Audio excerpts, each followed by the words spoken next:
fan stå och skrika det. Vi kan ta bort det ifrån. Jag tar mest här bilder.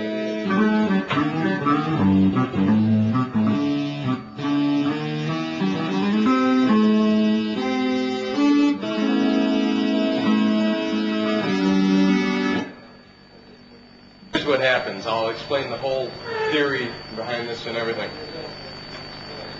This is a guitar synthesizer. Now, what has happened is this. Hagstrom has taken the electronics that are normally found in like a keyboard instrument, and they've put them in the neck of this guitar. Now, each fret on this guitar is wired, and each string is wired as well. Now, the strings are put in a special tailpiece.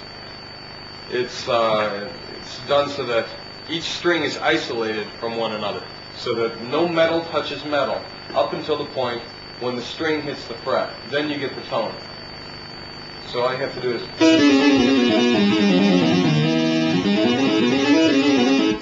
Now I'm using my right hand. You don't really need it. It just looks good to do it that way.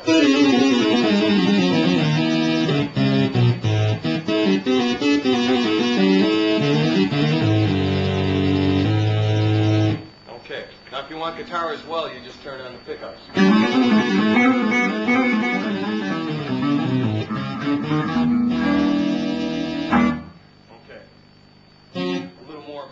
Down on the bottom here, we have a DIN plug. The reason they had to use this type of a plug is because there are 7 leads coming off of the guitar. And it would be pretty impossible to put it in a normal chord. There's an extra 1/4-inch jack on the bottom. The reason for that is so that you can use it as a normal guitar without plugging it through all the, electronics. So that you're not just buying a synthesizer guitar, you're buying a guitar as well. Okay, now the pedal down here. This is the hand to the pedal. This is the excuse me, the interfacing unit between the guitar and the synthesizer. Now, something I didn't mention: this will work with any synthesizer on the market. Okay, it doesn't have to be ARP, it doesn't have to be Moog, Roland, anything like that. It'll work with any number of them.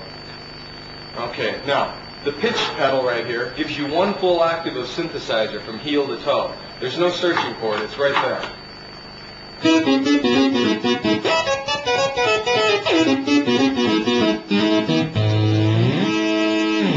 And everything in between, so you can get a nice glide effect. Okay, now this one called Glide does just what it says. It glides you from note to note without having to run up the scale.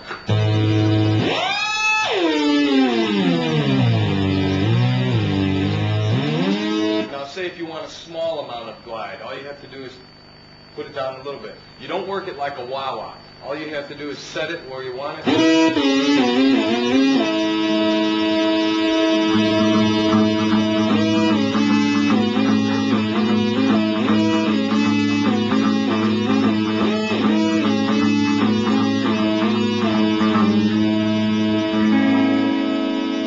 Okay. Now there's a button in the center that says fit.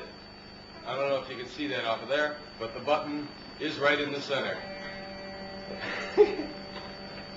Wonderful. Yeah. You know what time it is? Okay. It gives you a perfect fifth of whatever guitar note you're playing. I could go for a fifth of Jack Daniels right now, but...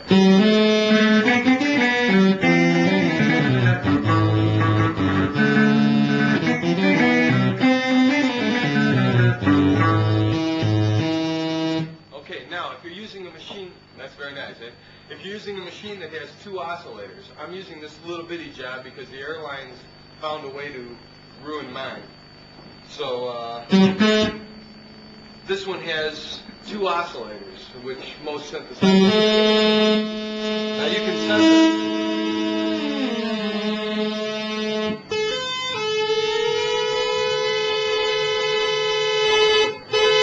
Just as an example, I've got it tuned to the tonic note as the guitar, and I've also got it tuned to a minor third. Now this sounds really nice for a jazz type thing.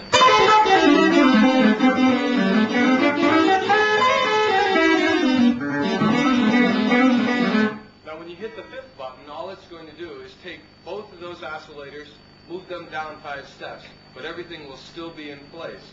So there's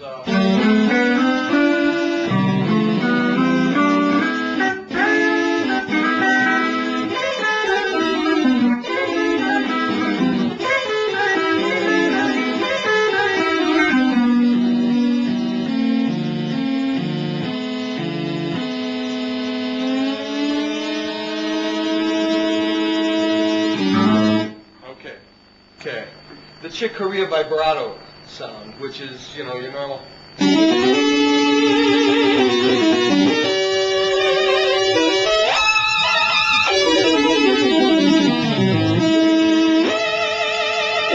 Now once again, I'm moving my hand, but it doesn't do anything. It just looks good, so I do it.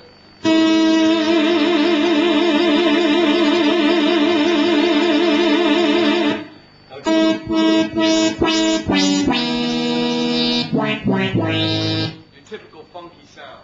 Now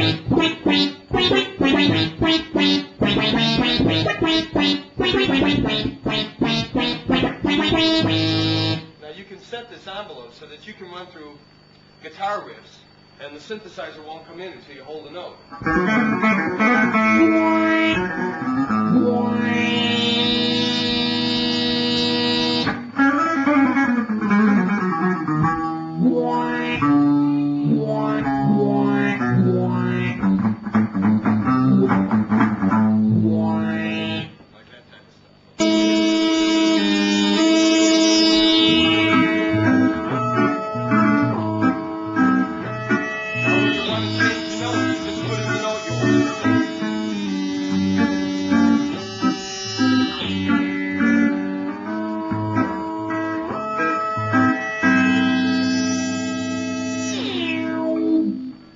Pitch pedal still works, and all I was doing was gliding the octave from end to end.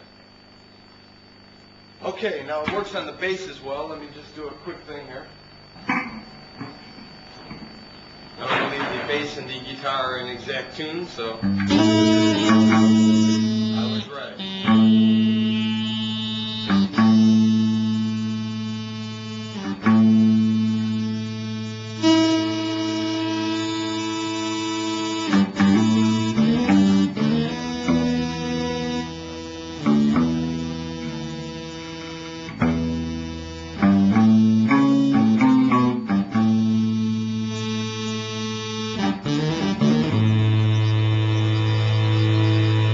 Once again, it works on the exact same principle, except you've got it in 4-string here. Now this not only comes in the sweet bass style, but also in the scan bass. Okay, had to get that right.